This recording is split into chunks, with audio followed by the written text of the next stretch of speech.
ਇਹ ਦੇਖੋ मैं शक्कर लैके आई सां जाके शुगर दी बड़ी होई सी प्रॉब्लम ते मैं चाय कदी ना फिक्की पींदी नहीं ते मैं जाके ना लैके आई सां जे शक्कर देखो जरा ब्राउन कलर दी कहंदे ने पी सकदे हो।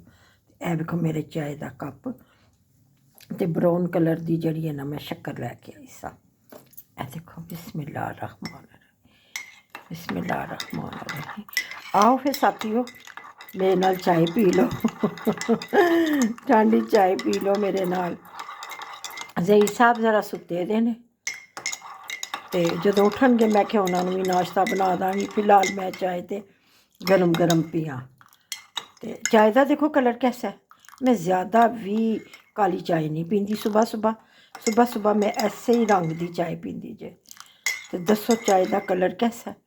तो सज्जनों प्यारियो मित्रों मेरे प्यारियो सज्जनों ए ज़रूर चाय दे विच ना सब शक्कर पानी पीन शुरू कर लो जिन्होंने शुगर है क्योंकि है तो है जड़ी है ना सही चीज़ है।